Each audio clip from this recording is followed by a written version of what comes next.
Okay, let's go over here and sort of see if there's any work.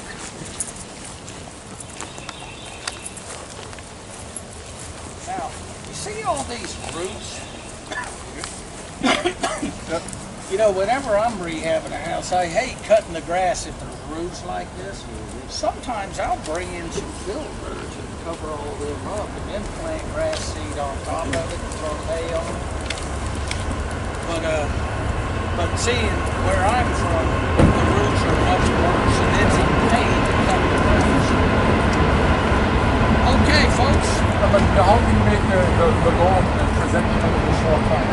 Well, you just, what you do is cut the grass, edge the yard, and then you throw grass seed and wheat straw down in bad areas. And even if the grass seed hadn't came up, the people that want to buy the house from you, they still see that there's grass seed planted. Like the house I've got on the market right now, we put new grass seed and hay over the whole front yard. It hadn't came through yet, but you know, that's what you do. It makes it look better. Now this house next door, that's definitely what you call pride of ownership. His yard is perfect, everything's perfect. So you guys are doing good. Like this one over here, we should knock on their door too. Because that's a hidden market right there, but it's an occupied hidden market. By the way, folks, I've already got 4 hidden markets on the way here. One of them is a vacant property and 213 North Royal Tower. Okay, now, so the siding is good, the soffit and fascia is good, the steps are good, those columns are good, the gutters are good. By the way, if ever you need gutters, and I notice they don't have gutters on the ends, but I guess it's okay. Now, I learned this is how you measure gutters, and I estimate $5 a foot installed. And that's kind of high, but it gives you a great estimate. But I learned this in DUI school. Here's how you measure a gutter. You know, if you count, your foot is basically close to 12 inches, your shoe is. So if you walk it off, you'll get an idea of how many feet a gutter is. And that's what's estimated. I'm going to look in this window and see if they're overcoming the fear of getting stuck with something by watching what other investors do. I see them buy them, I see how much they pay, I see how much they sell it for, and how fast they sell it. So that tells us this is a great neighborhood. Now, I am going to knock on that door, so I'm going to take 2 of us over there.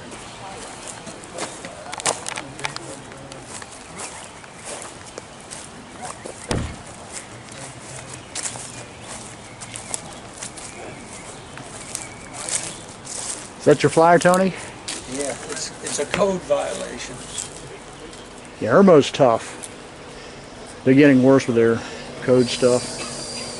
Is this a bank owned? I don't know yet. Somebody might be able to look it up. But there's a code violation. And so, according to the code violation, it doesn't have the owner's name. But if someone can punch in this address to the tax assessor and tell us if it has a homeowner or a bank. Now, first of all, do we really know it's vacant?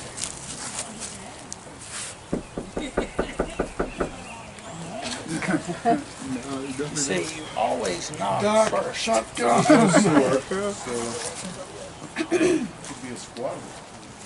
That's what we like about you, Tony. You always stay in front of us so you protect us from any shut down. There's been a lot out in social media that town of Irmo is slapping code violations on everything. And, I mean, parking on an inch of wheels on the grass to grass. I mean, they're really going crazy. And I wonder if we could go to their not happy office about and get a list. You know, maybe we'll ask them at the courthouse tomorrow. Okay, gather around, folks. Right here. Okay, folks, this is perfect. You've even got a hidden market vehicle you could at least take to the recycle and give $500. And so notice the house next door is beautiful. The house over here is beautiful. Across the street. You should always buy the worst house in the best neighborhood. So this is excellent. I hope we can find the owner and make the deal. Apparently, someone already knows a little about it. They said that the pipes burst in the kitchen. Where? Oh, they told you about it? Yeah. Okay. And what else did they? They just left it with the water. That's the only thing else they told us. Yeah. So they said the pipes burst, and, Pipes burst. and they definitely said it's vacant. Yeah, he said, they said he works at the Attorney General's office. Oh, really? Which is really odd. Bob Barr? No. Yeah, Alan Wilson. I know Alan. Okay. So they have moved on. Well, yeah, there's nobody here. He just left the house. But he didn't live here. Not in that car. Now, Mother lived here, and then he just left. now, folks, the soffit and fascia are in good shape. I would put a new coat of paint on them. I would replace those gutters. I've never liked those kind. I would, if you ever have to replace the garage doors, it's $487 install for each one. So I've had that done recently many times. And now this brick, if you like the brick, you just pressure wash it. But you know, you could paint that brick with a paint sprayer any color you want. Like for instance, if you wanted to paint it with a light gray and use white trim, that would really enhance the look of this house. Like I did in those pictures yesterday. You saw what I did. So it would, in half a day, you could have this whole outside painted with a paint sprayer, but then you'd have to paint the trim. But some people love brick like that, so I would have a hard time deciding whether to leave it natural or what. I would ask real estate agents what they thought. Okay. Let's walk around the back and see what that looks like. I don't really care for these type of shutters, but you would need new garage doors, so we already know that's $1,000 right off the bat.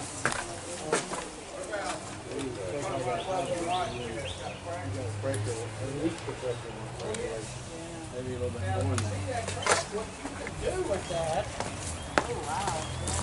you can, there is, at Home Depot, you can get this caulk that is like cement. It has sand in it. You buy it in the actual roofing department. And I would fill that crack with caulk, but then I would try to jack it up with a, you know, you get a car jack and a 4x4 post, and see if you can sort of jack it up a little bit to ooze out that caulking, and see if that worked out. You know, it may not stay up, but, you know, you could probably get away with that because it's not really anything that would ruin the structure of the house. It doesn't make it unsafe to live here. I've had many cracks in my bricks and foundations, and when I sold the house, the inspector said fill them with caulk so that no bugs can get through. Okay. All right, now this piece of wood here, you see at the bottom, you'd have to replace that, but it's not hard. It's easy to do. It's inexpensive. And the same with over here. You just buy a 2x8 or a 2x10 and replace that. Let's go this way. I have reason to believe. Hey Tony, Yes. this is the woman who lives next door. How are you doing? I'm Tony. Nice to meet you. She may have the owner's information. His name is William, and he's a lawyer. He works at the Attorney General. I think he does, yep. And we had to, we have an alleyway between the two houses, and it used to be, each house owned half the alleyway, and it was causing problems down here, flooding, because it was so overgrown, so they wanted to put in drainage pipes, but they couldn't until we all signed over our right-of-way, so on both sides all the way down. And it was, you know, it was a big mess because nobody wanted to do it. So finally everybody started doing it, and William was smart because they wanted 15 feet on either side. They wanted 15 feet, so they were telling like them that they had to sign over 15 and us that we had to sign over 15. And William said, no, if you need 15 feet, you only need 7.5 on it. So he changed. He and I were the only ones who changed our contract. And there is a drainage ditch down there now, so we don't have. They don't have flooding. Oh, that's good. What was it you wanted to ask? Well, I just want to know, do you think he would want to sell? I don't know. I was telling him that he grew up in this house, and then years later, after his married and had children, he moved back into it. And when he remarried, he moved to his wife's house in Lexington. So I just don't know. I really don't. But if any of you are interested in buying this house, do not have a dog. Yeah, we can hear that. Well, William's dog used to go to this tree. And it was one of those dogs that had some kind of psychological problem. And it would run around the tree, bark, bark, bark, bark, bark, until it would fall down exhausted. And then it would do the other way. So you have a dog, keep your darn dog in the tree. I don't have a dog. I'm tired of listening to everybody else's dog. I have 4 cats, and I do not allow them out of the house at all. So I'll leave my cats out of your yard. And They're quiet. They're quiet. Do you happen to know if anything is wrong with the inside? Yeah, I was telling him there was a leak in the kitchen. Yeah. The last time I saw William, he was over here moving some more stuff out. I think probably it's almost empty, but it might not be completely empty. But he said when they came in, they found a battery. And apparently something, maybe it was a broken pipe that had been going on for a while, so I don't know how much damage there was. But I know in the kitchen, it seemed like he said expensive. But I'm not sure if it, got on the rest of the house. Now, do we have a way to contact him? Well, that's what I was telling him. I think I have his phone number somewhere, and I'm going to go look Okay. and see if I do. Oh, hey, Tony.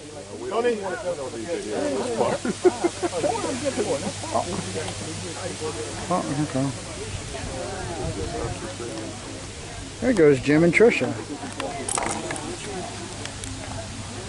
Oh, Tony got one too. You call me, yeah, talk to him. Huh. Your car's there,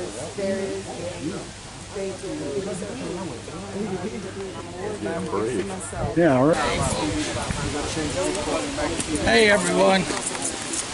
I am so sorry we took so long over there. But anyway, the guy died. And he has no relatives or friends or anything, so we've got to figure it out. But her husband knows who to contact about this house. But he's taking a nap. He's an old man. So she's going to call us with that information later. But you see, I told you, I said, I guarantee we're going to find a probate situation. There may be more on this list. But so you always find a couple of probates doing what we're doing. But that's good because I like probates. Well, anyway, she wants to sell. She's ready. I asked her if she knew where she was going to go, and she said, I'm just going to take that camper and drive for a while. Live in the camper. But she's done so much to improve the house. So he was trying to get the listing. I'm trying to get an investor type offer. So, but she seems... He almost hit me. It was awful. Yeah. Wow. So I think she may give him the listing, but I know she wouldn't take the kind of offer I would have to make. Because I'd have to offer 80% or less. And she's done so much to it. I mean, we asked her, is there a price he would take? And she said, well, you know the market value. So that's basically what I want, So he said, that's when we decided to say, well, if you want top dollar, he can list it. But she said, well, I don't know if I'm ready to list it. Right. So you're a realtor? Okay. The question also is, we are hearing from real estate. That's the one. The market has made a shift. It does that roller coaster thing. We peak Yeah, over the top and that we're wasn't just the starting to subject understand property. heading back down again. So when it does go down, how does that affect us? I don't know. Real estate investors, a lot of times, once it's going down and getting to the bottom, they kind of It pause, didn't even right? show it on my You don't want to be record. buying stuff when the prices are going to be going down. You know, Columbia is not an area where we have a lot of appreciation or a lot of depreciation. I had a nice house on Two Palms. I bought in 2003. They asked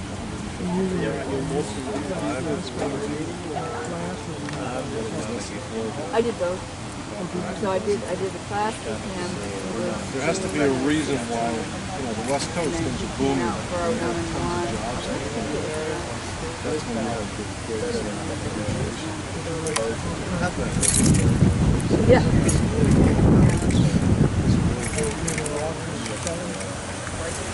No. That's no,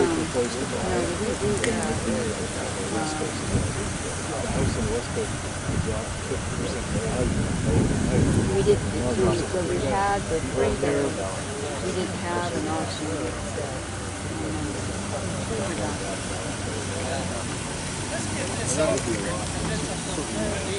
You always go for the hot.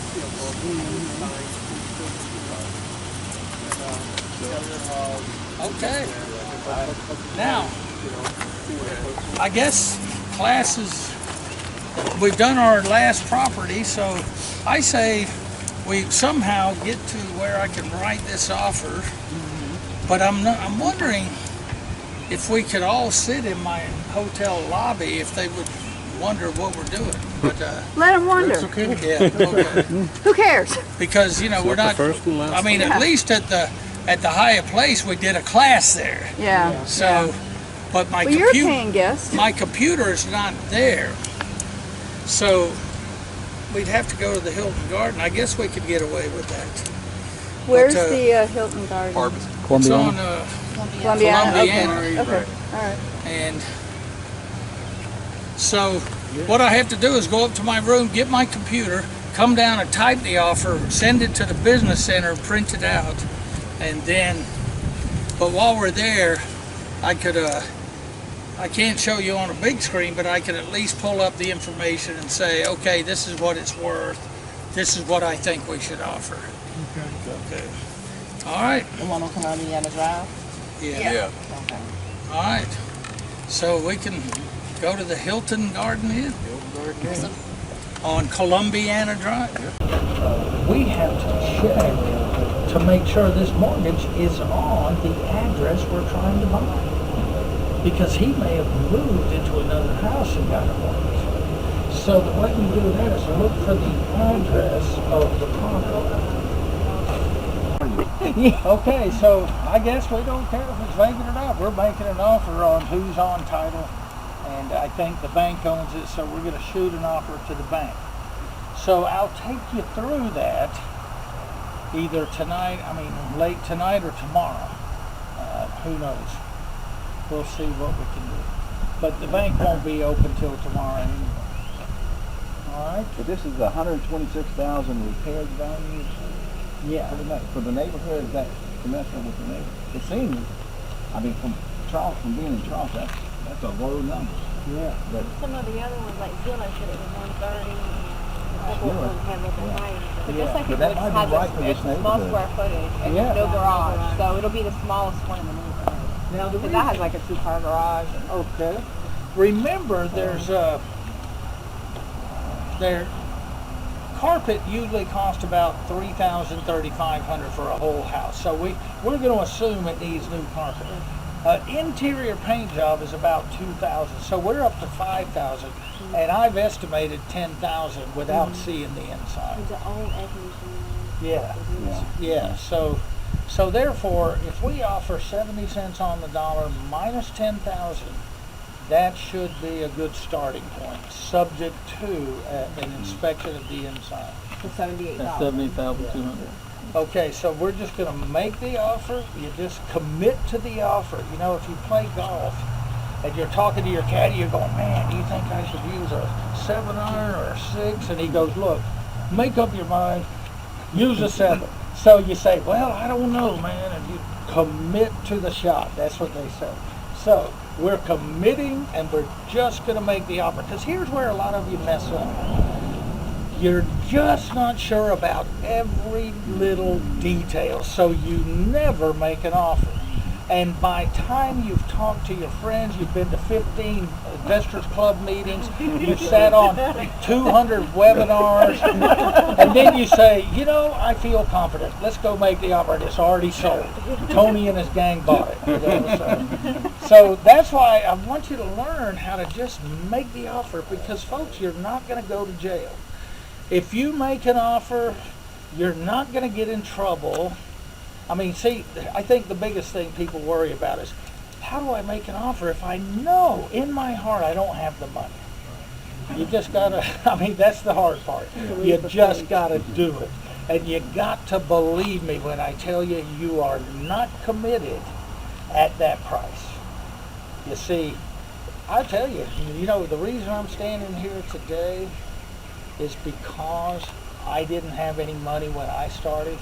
And I made super low offers because I knew they would be turned down. And I knew, but I wanted the practice. And sometimes they would get accepted. And then I'd go, oh, crap. now I gotta make the money. But what I found out is it was such an awesome deal that the money. So you see in those seminars where they tell you, the money will come. Just make the offer, the money will show up. And it does. I can honestly tell you that when you make low offers, you've got a good deal. And everybody wants to put up the money or back you or buy the contract. Okay, folks, let me tell you about how to tell if this needs replacing. On the serial number, the first 4 numbers of the serial number gives you the date, and it's hard to tell what it is, but this serial number is 5193, and that means 1993. So 51 may be May 1st or January 5th, but all we're mainly interested in is the year. So this serial number, I'm assuming this is a 93 model. And it has a 14-year life expectancy. So that's how you know if you're going to have to buy a new one. Now, I have some of these that have lasted 30 years in my rental house. But remember all the stuff I told you yesterday of how to get a new one if you do need one. The thing is, if you're rehabbing a house and you have to resell it, unless this is less than 14 years old, FHA won't give a loan to the new buyer unless this is replaced.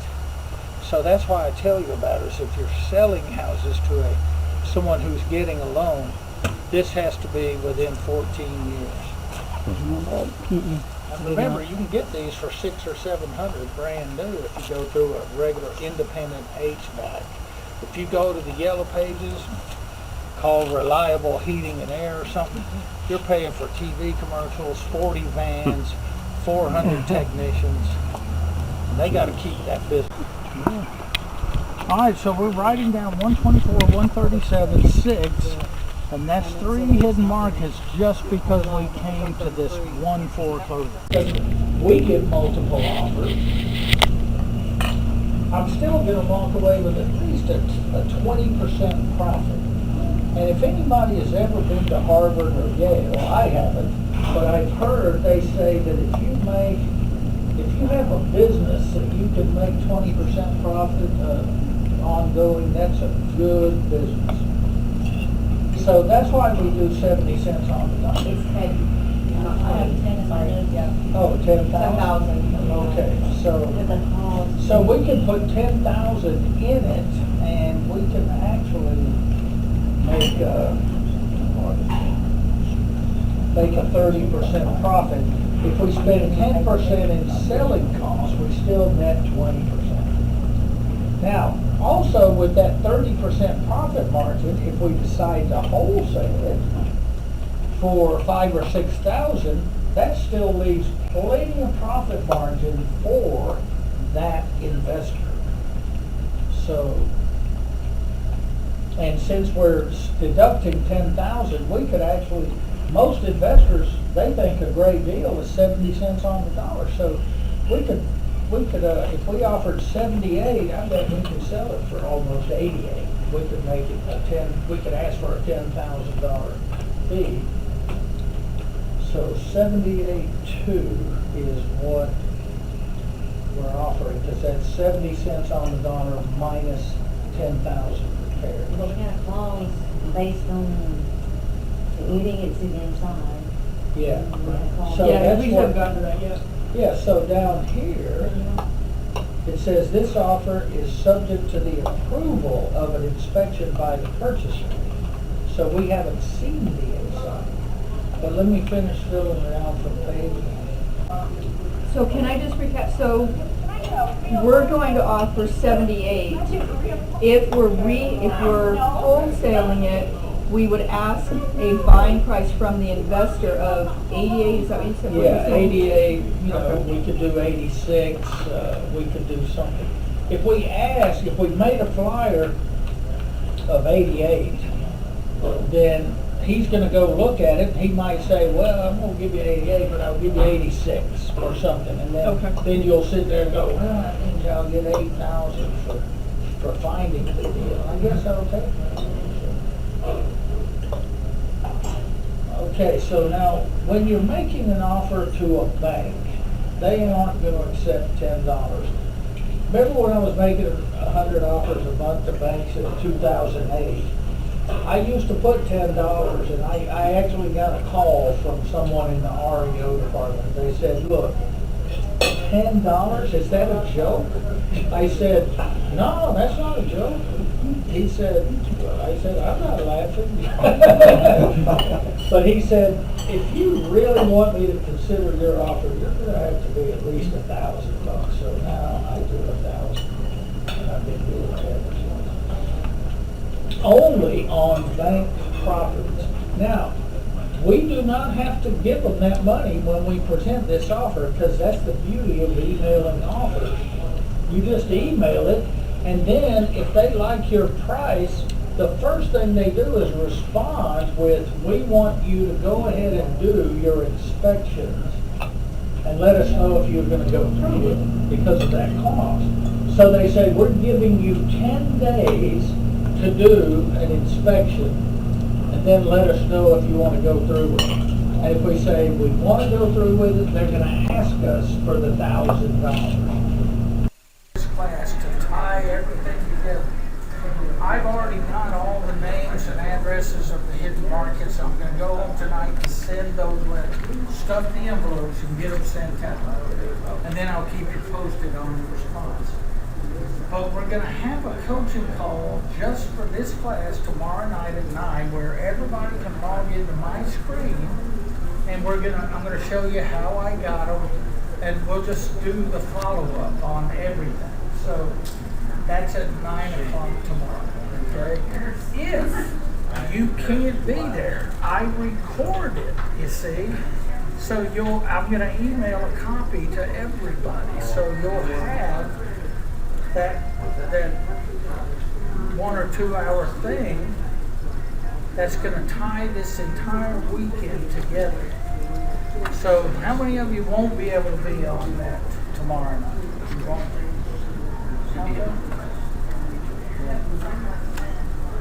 Okay, well, you'll be able to watch it at your convenience. Okay? All right, so I think class is officially over for today.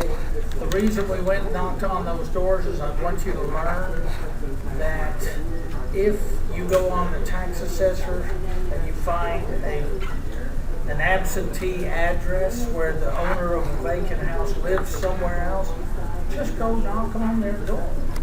Now, I guess because it's before 5 o'clock, maybe some of them weren't home. But that's a great way to talk to the owner of a property. Now, so I think this is about all we can do for now until this webinar tomorrow night. So, do we have any questions so far? Yes. On your regular weekly webinars that you do for coaching calls, get a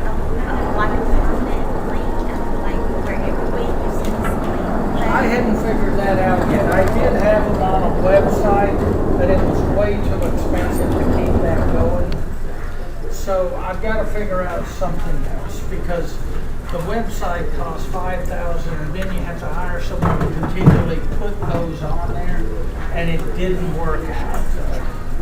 So I've got to figure something out there. But you know, I know that I've had some people say, hey, you know, could I buy one of them? They've given me $20 and I've sent them whatever they needed. And then they have a disc. I send you a disc and an email that has it on there. Okay, well, that's about it for now. Is there any other questions I could answer until the webinar? I'm going to be sending you a link to get on this webinar. And it gives me a record of who attended and who didn't. So if you couldn't attend, then I understand why, and I'll get that recording to you. But I hope this class has taught you that there's plenty of deals out there. You just got to go get them. Now, what I'm going to do on the webinar tomorrow night, I'm actually going to write an offer to the house on Auckland that's owned by Auckland, and we're going to email it to Auckland tomorrow night on the webinar. So we're going to type the offer. I'm going to show you how much we're going to offer. We're going to type the offer and send it. I'm going to go through all the houses that were owned by banks and type offers and email those to all the different banks. That's one of the things we're going to do on the webinar. Tonight I'm going to stuff my 27, I got 27, not 26, 27 addresses of hidden markets. I'm going to stuff the envelopes and send those out tonight. I mean, I'm going to send them in tomorrow's mail, but I'm going to stuff them tonight. And let's see, what else? Have you cross-referenced your list with? Yeah, I did with Leslie. Yeah, I gave him the ones that I had. She only had 3 that I he didn't. Oh, okay. So she was pretty good. Oh, by the way, who got more than, how many did you get? No one got more than she got. Yeah. Well, I mean, Well, you got. we all got. Yeah, you guys can share. I'm giving her a DVD called Probate Profits. This will teach you how to do probate deals. So, there you go. How about a hand for her? My team, would you please? It was a team. Now, And you won. yes. What about the last one? The last house we saw yesterday, number 10, Cedar Brook. Are we going to try to find the owner? Because the house was vacant for 3 years, was in good shape, but perhaps it was Is it motivated. the very last The last one with all color. That's right, and that's the one that the lady filed bankruptcy. Yeah, Okay, I looked at her bankruptcy case last night, so that's a great thing to show you on tomorrow night's but that's webinar. really interesting. I'm going to pull up her bankruptcy case and show you how and why we can make an offer on that house. And we're going to submit an offer on that too. 3 weeks, 3 years vacant. So that's what you said. Yeah. I think they'd be motivated. Yeah, so we're gonna take care of that. Yeah, that's the one. As a matter of fact, by tomorrow night's webinar, you'll understand how to finish up all the houses we saw, what to do with each one. Now, the hidden markets, we send letters and we wait for the owners to call. I'm expecting 2 or 3 calls off of that list. But if you'll continue, you see, the real reason that I took you out in this zip code is because it was the same zip code as the hotel. I guarantee the exact same thing will happen in your zip code, anywhere USA. So if you just continue to do what we do, don't just hope that we're all going to split one deal out of this class. You ain't going to make a living off of that. But what I want you to do is continue to do it in your own zip codes.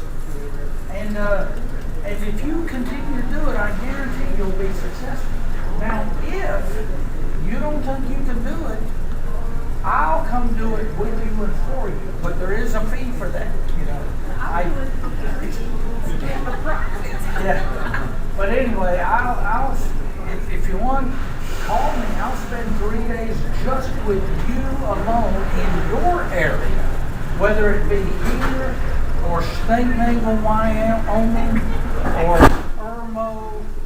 I do that for students. I give them extra help, but I have to be compensated for that. So I've worked with one-on-ones over and over, and they've been very successful. So if you ever feel you need my one-on-one assistance, just let me know and we'll talk about it. Okay? It usually runs about $5,000, but for So you give us a special discounted price? well, because you paid money to come to this, I would deduct that. But I tell you, people really love that, so I'm booked up almost to August. I very have any time left. So though the calendar does fill up fast. But anyway, I just wanted to thank y'all for coming this weekend, and I'll see you later.